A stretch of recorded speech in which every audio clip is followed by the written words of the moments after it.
వి gold trusted gold buyers. మీరు తాకట్టు పెట్టిన బంగారాన్ని విడిపించి ఈ రోజు ఉన్న మార్కెట్ ధరకు కొనబడును.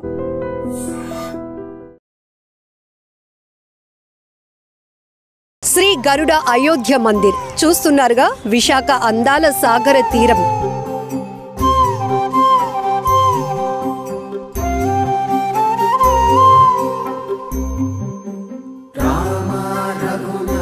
శ్రీ గరుడ అయోధ్య రామ మందిరాన్ని మీరు ఇప్పుడు చూస్తున్నారు. అసలు విశాఖలో ఆధ్యాత్మికతను మరింతగా పెంపొందించాలి, జై శ్రీరామ్ నినాదం మారుమ్రోగాలనే కాన్సెప్ట్తో ఇక్కడ ఈ నమూనా ఆలయం అయితే రూపుదిద్దుకుంటోంది. ఇంత అత్యద్భుతంగా దీని నిర్మాణం కూడా ఒక ప్రత్యేకతతో కూడుకున్నదని చెప్పొచ్చు.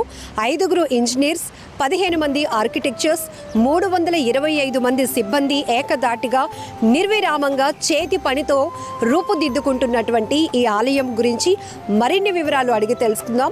శ్రీ గరుడ అయోధ్య మందిర్ నుంచి దుర్గా ప్రసాద్ గారు మనతో పాటు ఉన్నారు. సో నమస్తే అండి. ఎస్, జై శ్రీరామ్. ఇక్కడ ఇలా చూస్తూ ఉంటేనే అత్యద్భుతంగా అనిపిస్తోంది. ఒకవైపు సాగర తీర అందాలు, మరొక వైపు ఆధ్యాత్మికత. ఎందుకు విశాఖపట్నంలో ఈ మందిరం ఏర్పాటు చేయడానికి కారణం? ఇది ఫస్ట్ ఆఫ్ ఆల్ ఏంటంటే ఐ డ్రీమ్ ప్రేక్షకులకి నమస్కారాలండి. ఇది ఇక్కడికి రాముల వారిని తీసుకురావడానికి గల కారణం ఏంటంటే, ముందు ఫస్ట్ ఆఫ్ ఆల్ మేము ఇక్కడ వైజాగ్లో ప్రాజెక్ట్ చేసే ముందు మేము ప్రయాగ్రాజ్లో చేస్తున్నామండి. ప్రయాగ్రాజ్లో చేసిన తర్వాత మాకు అక్కడ వచ్చిన భక్తజనానికి కానీ, కుంభమేళకు వచ్చిన భక్తుల దగ్గర నుంచి మాకు వచ్చిన ప్రశంసలు కానీ అన్ని రకాలుగానే మాకు చాలా ఆనందదాయకం అనిపించిందండి. ఇంకొకటి ఏంటంటే, ఇంకొక ముఖ్యమైన విషయం ఏంటంటే, మాకు ఇక్కడ అయోధ్య రామ మందిరాన్ని మన తెలుగోడిగా ఉండి మన తెలుగోళ్ళతనంలో రామతత్వాన్ని ఇంకా పెంపొందించాలనే ఒక కోరికతో ఇతర రాష్ట్రాల్లో ఉండే దానికంటే కూడా మన తెలుగు రాష్ట్రాల్లో ఇంకా ఎక్కువగా రామతత్వం ఉందని అందరికీ తెలియజేయాలనే ముఖ్య ఉద్దేశంతో మన వైజాగ్లో మేము పెట్టాలని నిర్ణయించుకుని మనం వైజాగ్ తీసుకొచ్చామండి. అంటే విశాఖ సాగర తీరంలో 3 నెలల పాటు ఈ ఆలయం అందుబాటులో ఉంటుంది. దానికోసం అహర్నిశలు ఇక్కడైతే సిబ్బంది శ్రమిస్తున్నారు. అసలు ఈ మంచి కాన్సెప్ట్ ఒక తెలుగు వాళ్ళగా, అది కూడా విశాఖపట్నానికి మన అయోధ్య మందిర్ని తీసుకురావాలనేటటువంటి ఒక గొప్ప ఆలోచన ఏ కంపెనీ చేపడుతుంది? ఈ యొక్క ఆలోచన అనేది నా ఒక్కడిది కాదండి, నా వెనకాల కూడా చాలామంది ఉన్నారండి. దానికి ఒక గరుడ గ్రూపుతో సంబంధికులైన బిజ్వాష్ అని ముంబై వాస్తవ్యులు ఉన్నారండి, బిఆర్ శెట్టి గారని. వాళ్ళు మేము కలిపి ఈ యొక్క ప్రదర్శనని ప్రతి రాష్ట్రంలోనే చేయాలన్న నిర్ణయంతో సంసిద్ధమై మనం వైజాగ్లో పెట్టడం జరిగిందండి. ప్రస్తుతం నిర్మాణ దశలో ఉన్నప్పుడే ఆ నిర్మాణం తీరు ప్రతి ఒక్కరిని ఆకట్టుకుంటుంది. ఎక్కడా కూడా ఒక సిమెంటు, ఇసుక ఏమీ కనిపించడం లేదు. అలానే ప్రతి ఒక్కరు చేతి పనితో నిర్మిస్తున్నటువంటి ఆలయం ఏంటి ఆ స్పెషల్? దీని ముఖ్య ఉద్దేశం ఏంటంటే, పూర్తిగా చేతితో మానవుడు అనేది ఏదైనా చేయగలడు అన్న దానికి నిదర్శనంగా ఇది చేయడం జరుగుతుందండి. ఇంకొక విషయం ఏంటంటే, దీనికి ముఖ్య కారణం ఏంటంటే, ఇందులో పనిచేసే ప్రతి ఒక్కరూ కూడా చదువుకున్న వ్యక్తులే పనిచేయడం ముఖ్య కారణం అండి. తర్వాత దీనికి ఈ రామ మందిరం తాలూకా స్ట్రక్చర్లో ఎక్కడా మేము ఐరన్ వాడింది లేదండి. తర్వాత ఈ యొక్క రామ మందిరానికి వాడిన వస్తువులు ప్రతిదీ కూడా ప్రకృతి సిద్ధంగా సంబంధించినవి తప్ప మేము ప్రకృతికి పాడు చేసేవి ఏమీ మేము వాడలేదు. దీనికి వాడినవి కూడా వెదురు బొంగులు, కట్టులు కూడా మేము క్లాత్ని నైలాన్ తాడుని కానీ ప్లాస్టిక్ తాడుని కానీ మేము వాడలేదండి. అన్ని రకాలుగాను ప్రకృతి సిద్ధంగా దొరికిన వస్తువులనే మేము ఉపయోగించి చేయడం అనేది ముఖ్య కారణం అండి. ప్రయాగ్రాజ్లో ఏర్పాటు చేసిన రామ మందిరానికి, ఇక్కడ మన విశాఖ సాగర తీరంలో ఏర్పాటు చేసిన గరుడ అయోధ్య మందిర్కి ఏమైనా డిఫరెన్సియేషన్ ఉందా కన్స్ట్రక్షన్లో కానీ? ప్రయాగ్రాజ్లో చేసింది గరుడ గ్రూప్ అండ్ బిజ్వాషేనండి. ఇక్కడ బిజ్వాష్ గరుడ గ్రూపే చేస్తుందండి. ఇక్కడికి అక్కడికి కొద్దిగా మాడిఫికేషన్ ఏం చేసామంటే ప్రయాగరాజ్లో చేసింది పైన పిరమిడ్లకి అన్నట్లకి కూడా క్లాతింగ్తో అయితే అవుట్లుక్ బాగా వస్తుందన్న ఉద్దేశంతో మన చేనేత కాటన్తోనే చేసామండి. కాకపోతే ఇక్కడ ఏమైందంటే ఈ సముద్రపు గాలుల వల్ల ఇబ్బంది జరుగుతుందని మేము ముందుగానే గమనించుకుని ముందుగానే గ్రహించి మేము దాని ఏదైతే స్థానంలో క్లాత్ స్థానంలో మేము ప్లేవుడ్ని ఫిక్స్ చేయడం అనేది జరిగిందండి. ఇంకొక ఉద్దేశం ఏంటంటే వాతావరణ శాఖ వాళ్ళు పర్యవేక్షణలోనే జరిగిందండి ఇది. దానికి కూడా మేము ముందుగానే చర్యలు ఏం తీసుకున్నామంటే ఇది వచ్చేసి ఎత్తు 91 అడుగు ఎత్తు వస్తుందండి. దీని ఎత్తు దానికి గాను మేము వాతావరణ శాఖ వాళ్ళు ఇచ్చిన గైడ్లైన్స్ ప్రకారంగా కిందన గ్రౌండ్కి అల్యూమినియం పోల్స్ వేయడం జరిగిందండి. ఒక 480 పోల్స్ వేసామండి, స్తంభాలు వేసాము.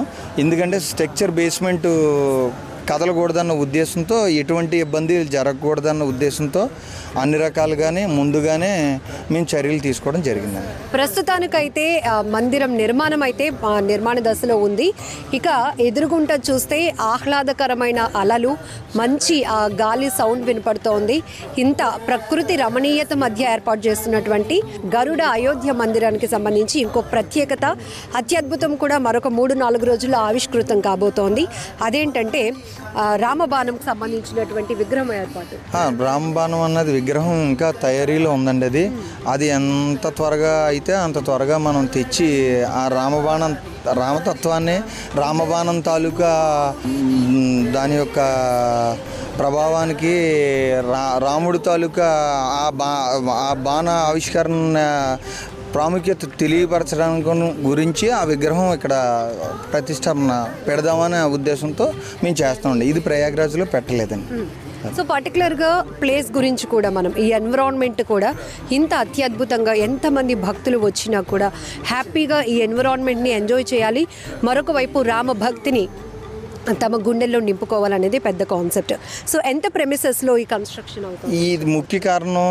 ఈ రామ మందిరం గురించి ఎంతైతే మనం చెప్పుకుంటున్నామో ఈ యొక్క స్థలం గురించి కూడా అంతే విధంగా చెప్పుకోవాలండి.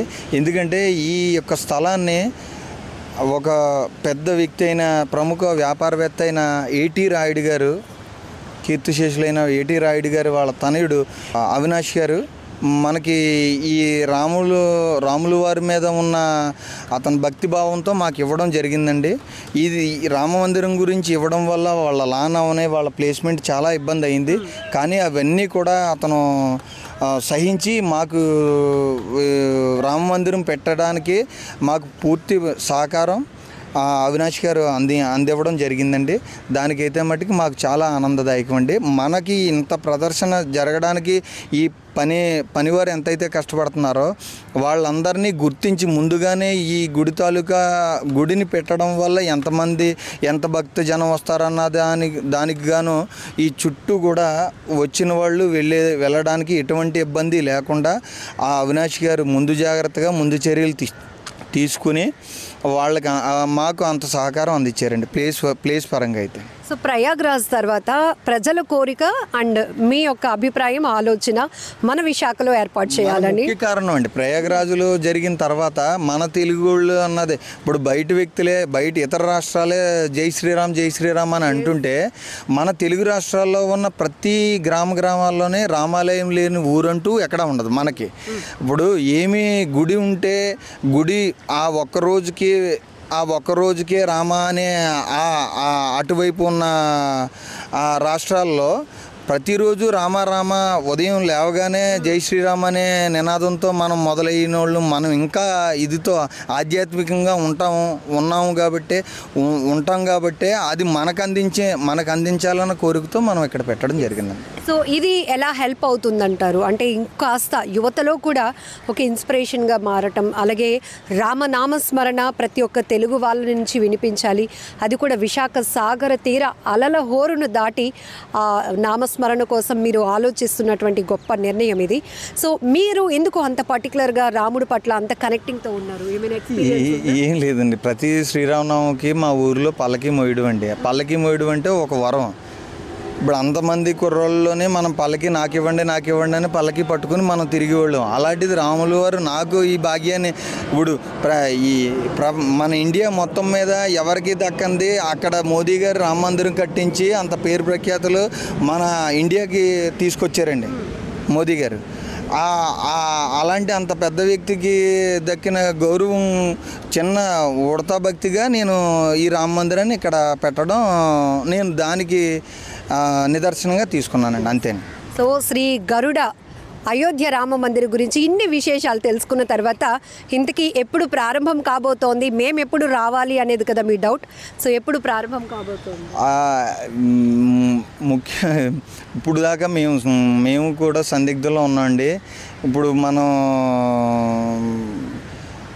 యుద్ధం జరుగుతూ ఉన్నది, పాకిస్తాన్తో యుద్ధం జరుగుతూ ఉన్నది. ఈ గడియల్లో మనం పెట్టి ఇక్కడ మొదలు పెట్టడం వల్ల భక్తులు రావడం వల్ల ఈ ఇబ్బంది ఏమన్నా జరుగుతుందేమో అని ఈ రెడ్ అలర్ట్లో మన వైజాగ్ ఉండడం వల్ల మేము దానికి గాను మాకు అయ్యే ఖర్చులు మాకు అయ్యే దానివల్ల బాధలు ఇబ్బందులు బోల్డ్ చాలా ఉన్నాయి.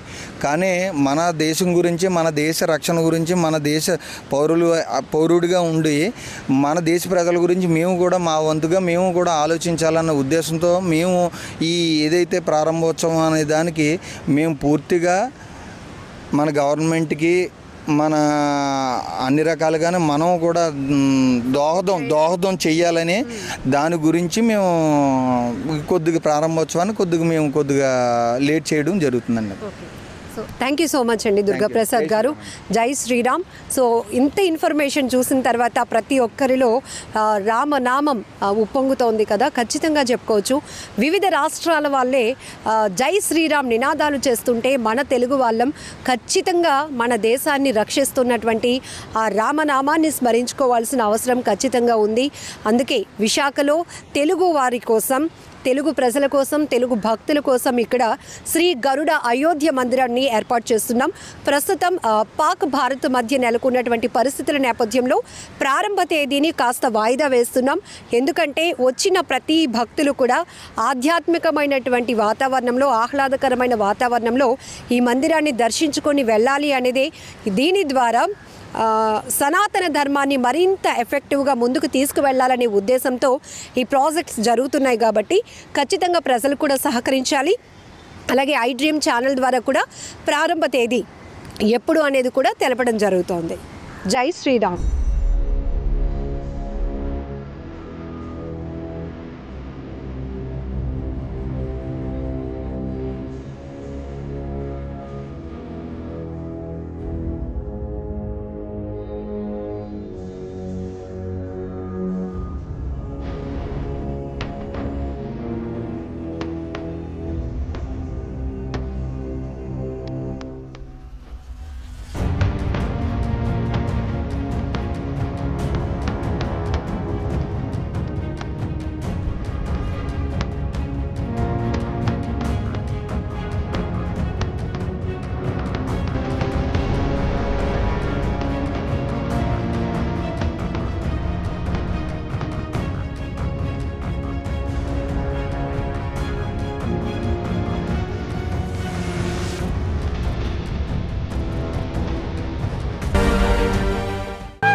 తవ్వండి, తవ్వుతూనే శివలింగం.